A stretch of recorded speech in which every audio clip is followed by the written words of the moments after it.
시청자 여러분 안녕하십니까? 뉴스제이 시작하겠습니다.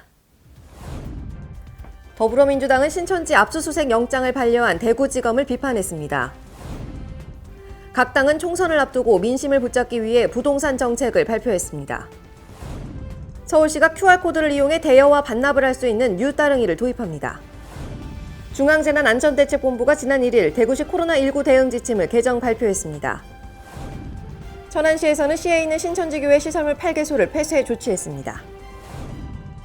네, 한 주간의 국회 소식입니다. 검찰개혁에 힘을 쏟으면서 최근 검찰과 여당은 부딪히는 일이 많은데요.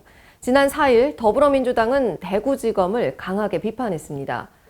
대구지검이 신천지 압수수색 영장을 반려했기 때문인데 자세한 소식 전해드립니다. 지난 4일 국회 더불어민주당 원내대표 회의실에서 열린 최고회의에서 이해찬 대표와 최고위원들은 모두 발언을 통해 신천지 교단에 대한 수사를 주저하는 대구지검을 비판했습니다. 이런 비협조는 코로나19 대응 전선에 어려움이 많습니다. 검찰은 직시 강제 수사를 통해 제대로 된 명단과 시설 위치를 하루빨리 확보해야 할 것입니다. 방역을 담당하는 지자체가 역학조사를 방해했다고 일차적으로 판단해서 고발을 했고 그 고발에 대해서 수사기관인 경찰이 다시 판단해서 신청한 압수수색 영장을 고의성 유무가 분명하지 않다는 이유로 반려한 것은 받아들이기가 어렵습니다. 이어 박광훈 최고위원은 이만희 신천지 총회장이 기자회견에 차고 나온 일명 박근혜 시계에 대해 언급했습니다. 이만희 총회장의 손목에 있는 박근혜 시계가 가짜다. 이런 얘기를 하기 전에 신천지에 대해서 분명하게 얘기하는 자세를 갖지라는 것이 국민의 아마 뜻일 겁니다. 자유한국당 이 점에 대해서 분명하게 이해를 하시고 정치적 관계가 없다고 이 얘기를 하는 것보다는 정치적 관계가 없다는 것을 말과 행동으로 보여주는 것이 중요하다는 점을 지적합니다. 이상입니다. 한편 이번 모두 발언으로 대구지검을 비난함으로써 다시 한번 검찰과 여당의 불편한 동행이 표면 위로 올라왔습니다.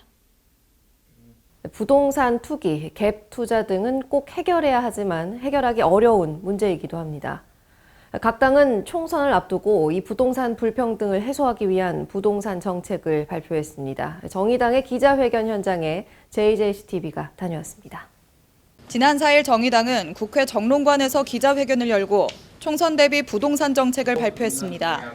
정의당은 집으로 돈을 벌겠다라는 투기 심리 자체를 뿌리 뽑겠다고 밝혔습니다. 이어 부동산 불평등 해소를 위한 투기 근절 대책과 1인 청년 대학생 가구 맞춤형 지원 강화 등을 발표했습니다.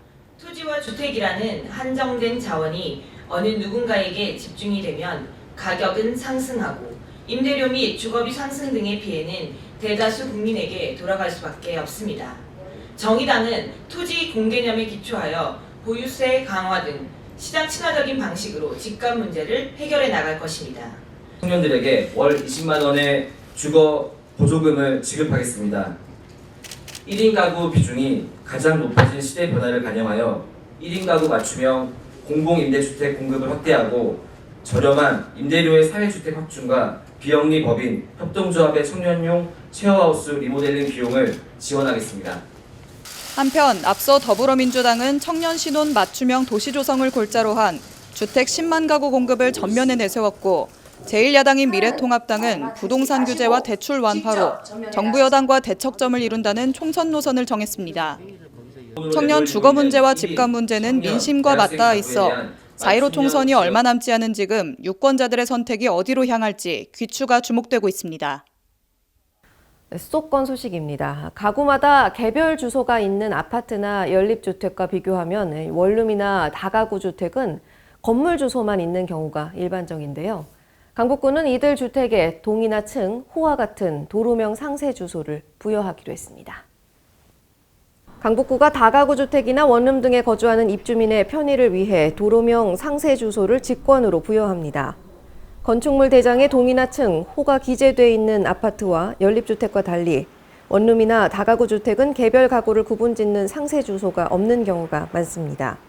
또 기입을 원할 때도 건물 소유주나 임차인이 별도로 신청하는 불편함을 감수할 수밖에 없었습니다. 이에 따라 강북구는 건축물 대장 등의 서류를 검토하고 호별 출입구를 확인하는 등 현장 방문을 거쳐 이들 주택에 상세 주소를 부여할 계획입니다. 30일간의 의견 제출 기간이 지나면 변동된 주소가 서면으로 고지됩니다. 해당 동주민센터에서 주민등록 정정 신고를 하면 등본과 초본 등의 공문서에도 개별 동이나 층호가 표시됩니다. 강북구는 도로명 상세 주소를 더욱 효율적으로 사용할 수 있도록 상세 주소가 기재된 표지판을 무료로 배부할 예정입니다.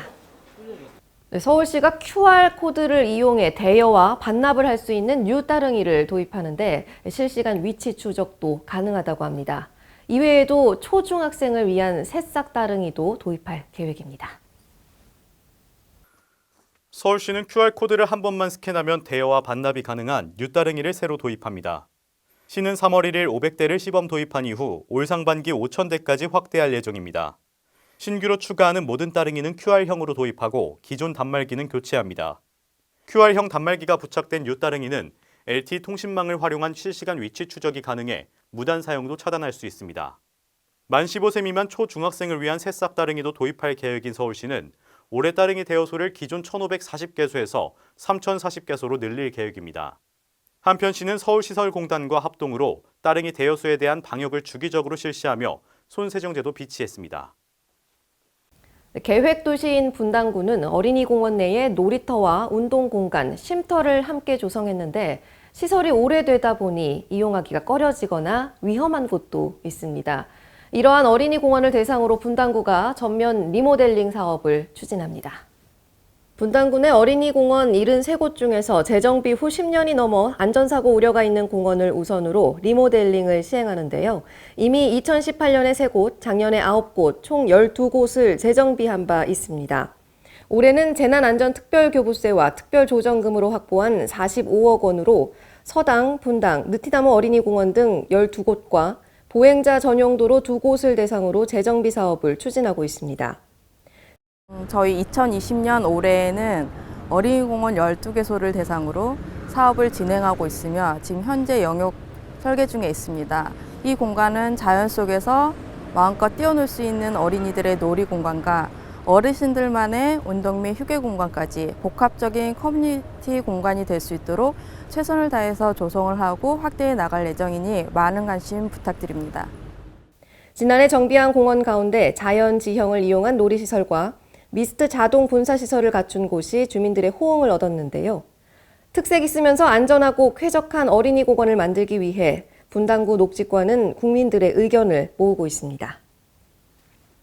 코로나19의 지역사회 확산 우려가 큰 만큼 대비도 철저해지고 있습니다. 의왕시는 보건소 업무를 중단하고 코로나19 검진을 위한 음압 텐트를 설치했습니다.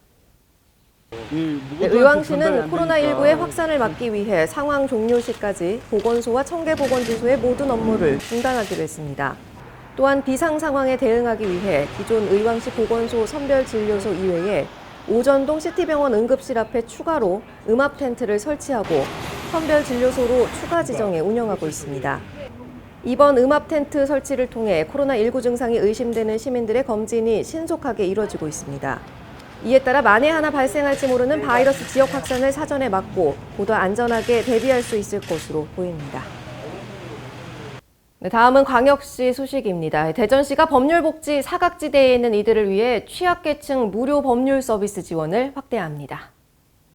대전시가 법률 서비스 접근이 어려운 사회 취약계층의 무료 법률 상담을 위해 법률 홈닥터 사업을 확대 운영합니다. 법률 홈닥터는 기초생활수급자, 장애인 등 취약계층을 대상으로 채권, 채무, 근로관계, 임금, 상속, 유언, 이혼, 친권, 양육권, 개인회생과 파산 등 생활법률 전반에 도움을 주는 법률 서비스 지원 사업입니다. 2020년 대전시는 법무부 소속 변호사가 시청 민원실에 상주하면서 무료 법률 상담을 진행하고 사회복지시설과 피해자 지원시설 등을 방문해 법률 상담과 법교육 등을 진행할 예정입니다. 중앙재난안전대책본부가 지난 1일 대구시 코로나19 대응 지침을 개정 발표했습니다. 중증도 이상의 환자는 병원에서 치료하고 경증 환자는 의료 지원이 가능한 생활치료센터에서 격리 치료한다는 계획입니다. 대구시는 2일부터 행정부시장을 단장으로 생활치료센터 운영 지원단을 구성하고 생활치료센터 확보 및 운영 지원, 체계적인 환자 분류, 환자 이송, 입원 대기 환자 관리 등의 전 과정을 준비합니다. 우선 중앙교육연수원 등 공공기관 시설에 의료 인력과 장비를 갖춘 생활치료센터를 조기에 확보해 자택에서 입원 대기 중인 환자들을 신속하게 이송할 예정입니다.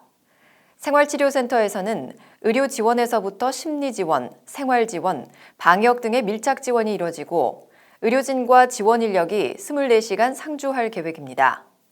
중증 환자의 경우 지역 내 병상을 신속히 배정하고 타 지역 전원이 필요한 경우에는 국립중앙의료원의 전원 지원 상황실에서 병상 배정을 총괄해 효율적인 대처가 가능토록 할 방침입니다. 달구벌과 빛고을의 달빛 동맹, 광주시가 대구를 돕기 위해 나섭니다. 경증 확진자들을 광주의 감염병 전담병원에 격리 입원시킨다고 밝혔는데 자세한 소식 전해드립니다. 광주시가 달빛 동맹을 맺은 대구를 돕기 위해 대구 지역 코로나19 경증 환자들을 광주에서 격리 치료하기로 결정했습니다. 광주시와 5개 구청, 시의회, 시교육청, 의료계 등 각급 기관 단체장들은 지난 1일 오후 광주시청 브리핑룸에서 특별 담화문을 발표하고 대구 경증 확진자들을 광주의 감염병 전담병원에서 격리 입원시켜 치료하겠다고 밝혔습니다. 또한 지역사회 감염이 없도록 대구 확진자들 수송 과정에서 안전의 완벽을 기할 것이며 가족들은 동행하지 않을 방침입니다. 광주시는 전염병 확산 방지도 국민의 모든 역량을 결집해 극복해야 한다며 이것이 지난 100년간 이어온 3.1 독립운동의 정신이며 40주년을 맞이하는 5.18 민주화운동의 정신이다라고 강조했습니다. 강원도 소식입니다. 평창군에서는 2020 평창 세계 태권도 한마당 대회를 위한 공동 협약식이 열렸습니다. 2020 평창 세계 태권도 한마당 대회를 성공적으로 개최하기 위해 평창군과 국기원이 공동 협약을 맺었습니다. 이번 대회에는 60개국 약 5천여 명이 참여할 예정이며 국내는 59개 부문, 해외는 54개 부문, 총 12개 종목으로 경연이 이뤄집니다. 협약의 주요 내용으로는 평창군에서는 행재정적 지원과 대회 운영 지원을, 국기원에서는 참가자 유치 등 경영 관련 전반적 사항을, 조직위원회에서는 경영과 행사 구성, 연출과 진행 등을 지원하기로 협약했습니다. 횡성군이 장애인 복지단지를 재정비해 장애인 맞춤형 복지 서비스를 강화합니다. 횡성군이 장애인 복지타운 내 공간을 리모델링해 공간의 효율성을 높이고 장애인 복지 증진을 도모합니다. 이를 위해 횡성군은 장애인 기관단체의 의견을 반영해 공간 활용 방안을 확정하고 추경에 리모델링 사업비를 확보해 연내 완공한다는 계획인데요. 리모델링이 완료되면 장애인 복지타운 내에 장애인 부모회와 지적장애인 자립지원센터가 추가 입주하게 되고 프로그램실과 휴식 공간 등이 새롭게 들어서 다양한 복지 서비스 제공이 가능해집니다. 한편 횡성군은 장애인 직업재활시설인 보람원 증축과 한우리 작업장 신축도 함께 추진해 장애인 보호 작업장 타운을 새롭게 조성할 계획인데요. 이를 통해 장애인 직업재활의 효율성 및 맞춤형 복지 서비스 향상을 기대하고 있습니다. 충청도 소식입니다. 충청북도는 코로나19로 큰 피해를 보고 있는 대구 경북 지역을 돕기 위해 구호기금과 물품 등을 지원할 예정입니다. 충청북도가 코로나19 확산으로 어려움을 겪고 있는 대구와 경북 지원에 팔을 걷고 나섰습니다. 우선 충청북도는 코로나19 환자 폭증으로 어려움을 겪는 대구 경북 지역에 구호기금 2억 원을 지원합니다. 타 시도 대형 재난 발생 시 재해복구 등에 필요한 물품 등을 지원할 수 있도록 지난해 개정한 조례에 따른 조치입니다. 지원금은 방역과 구호물품 구매에 사용되고 의료진과 대구 경북 주민을 위해 사용될 전망입니다. 이에 앞서 충청북도는 중국 자매결연 도시에 마스크 6만 개를 지원하려던 계획을 철회했습니다. 지원하려던 마스크는 도내 기업 중 마스크가 필요한 기업에 분배하고 대구 경북에도 전달할 예정입니다. 한편 대구 지역 경증 환자 입원 치료를 위해 병상도 지원합니다. 대구에서 코로나19 확진 환자 폭증으로 병상을 확보하지 못해 대기하는 환자가 늘고 제때 치료를 받지 못해 자가 격리 중 숨지는 확진자가 발생한 데 따른 조치입니다. 대상자는 대구 경증 환자 49명으로 국가감염지정병원인 충주의료원의 37명, 청주의료원에 12명으로 나눠 이송됩니다. 충청북도는 해당 병원 안팎의 방역을 강화하고 이송 환자가 상황에 따라 늘거나 줄 수 있다고 설명했습니다. 물 부족을 겪고 있는 섬 지역 주민들을 위해 보령시와 K워터가 섬 지역 수도시설의 운영 관리를 위한 협약식을 했습니다. 지난 25일 보령시청 상황실에서 개최된 이번 협약은 상수도가 보급되지 않아 물 부족을 겪고 있는 섬 주민들에게 K워터의 기술력과 전문 인력 투입으로 양질의 물을 안정적으로 공급하기 위해 마련됐습니다. 이에 따라 원산도, 삽시도, 고대도, 장고도, 소도 등 13개의 섬, 18개 시설에서 해수 담수화를 통한 물을 보급하게 됩니다. 보령시는 앞으로도 섬 주민들의 삶의 질 향상과 복지 향상을 위해 최선을 다할 계획입니다. 대구와 경북 지역에서 신천지 교회 집회가 코로나19를 확산시킨 것으로 밝혀졌죠. 천안시에서는 시에 있는 신천지 교회 시설물 8개소를 폐쇄 조치했습니다. 천안시는 확진자가 방문한 장소를 방역하고 천안시 지역 내 신천지 교회 시설물 8개소를 폐쇄 조치했습니다. 대구 경북 지역의 신천지 교회 집회가 코로나19를 확산시킨 것으로 밝혀졌기 때문인데요. 천안시는 신천지 교회 관련 본소 1개소와 선교센터 4개소, 그리고 문화센터 3개소, 총 8개소를 폐쇄하고 집회 금지 조처를 내렸습니다. 시설물과 주변에 대한 집중 방역을 마친 천안시는 앞으로도 관련 시설물 파악에 총력을 기울일 예정입니다. 다음은 경상도 소식입니다. 양산시는 의료 취약계층의 의료비 부담을 덜고 이들이 조기에 치료받을 수 있도록 다양한 사업을 추진합니다. 만 60세 이상 저소득층 어르신을 대상으로 최대 200만 원의 인공관절 수술비를 지원하고 뇌질환이나 특수질병을 가진 저소득층의 만 40세 이상 주민에게는 무료 검진 사업을 추진하며 아토피 피부염이나 천식이 있는 취약계층 질환자를 대상으로는 의료비와 보습제를 지원합니다. 문의와 신청은 각 담당 부서인 양산시 보건소 보건사업과 질병관리팀 아토피 클리닉으로 하면 됩니다. 코로나19 확진자가 늘어나면서 음압병동 부족 문제도 발생하고 있습니다. 이에 포항시는 포항의료원을 감염병 전담병원으로 지정하고 코로나19 확진자와 의사 환자에 대한 대응을 강화하기로 했습니다. 포항시는 현재 대구 경북 지역의 코로나19 확진 환자가 증가함에 따라 이후 포항 지역의 추가 확진자 발생에 대비해 포항의료원을 감염병 전담병원으로 지정했습니다. 포항의료원이 코로나19 감염병 전담병원으로 지정됨에 따라 다른 병원의 의사 8명과 간호사 8명, 포항시 행정지원요원 16명 등 전문 인력이 파견되고 나머지 병원들은 전국 최초로 시도하는 시민안심병원 체제로 운영합니다. 시민안심병원은 병원 진입부터 입원까지 전 과정에 걸쳐 호흡기 환자를 다른 환자와 분리해 진료함으로써 병원 내 대규모 감염 확산을 차단하는 병원입니다. 포항시는 감염병 전담병원과 긴밀하게 협조하는 한편 전문 인력을 확충해 코로나19 확산 방지에 최선을 다하고 있습니다. 전라도 소식입니다. 정읍시는 코로나19로 위축된 지역 경제를 활성화하고 시장의 상인들을 응원하기 위해 정읍사랑 상품권 사용 행사를 열었습니다. 강석훈 기자의 보도입니다. 유진섭 시장을 비롯한 정읍시 공직자들이 정읍사랑 상품권 사용 행사를 가지며 전통시장 살리기에 나섰습니다. 이날 행사는 코로나19로 위축된 소비심리 회복과 지역경제를 활성화하고 시장 상인들에게 응원의 메시지를 전하기 위해 마련됐습니다.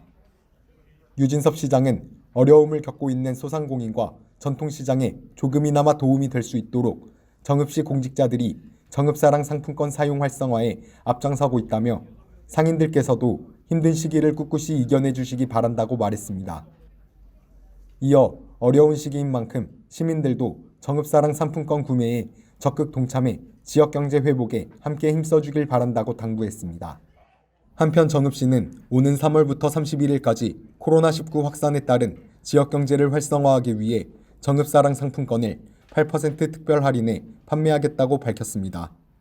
지금까지 전북에서 강석훈이었습니다. 전주시 제2공공청사는 지역 농업경제를 담당하고 있는데요. 이 제2공공청사가 조촌동 일대로 신규 이전합니다. 전북 전주시가 조촌동 일대로 지역 농업경제를 담당하는 농업부서를 이전합니다. 시는 조촌동의 농업부서와 관련기관 등이 근무하는 제2공공청사를 신축하기로 결정했습니다. 오는 2024년 완공을 목표로 하고 있는 제2공공청사는 총 715억 원의 예산이 투입되며 2월 기본계획 용역 착수 등 행정 절차를 거쳐 오는 2022년 착공할 예정입니다. 시는 특히 송천동의 전주대대를 조촌동의 항공대대 인근으로 이전키로 했으며 이에 따라 전주대대 이전 지역과의 상생 발전을 위해 주민들의 요구사항이 적극 반영될 수 있도록 노력하는 등 다양한 방안을 추진할 계획입니다. 전주시 관계자는 앞으로 전주대대 이전 과정에서 행정과 군이 합심해 주민 불편을 최소화하는 데 노력하겠다고 말했습니다. 지금까지 전북에서 강석훈이었습니다.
초유의 마스크 대란 사태에 마스크 오부제가 시행됐습니다. 어린이와 노인, 장애인까지 대리구매가 가능하다고 하니 해당 날짜 잘 확인하시고 구매하시기 바랍니다. 마스크 없이 커피를 마시고 담소를 놔두던 일상이 얼른 다시 오기를 희망합니다. 이상 뉴스제이 마칩니다. 시청해주신 여러분 고맙습니다.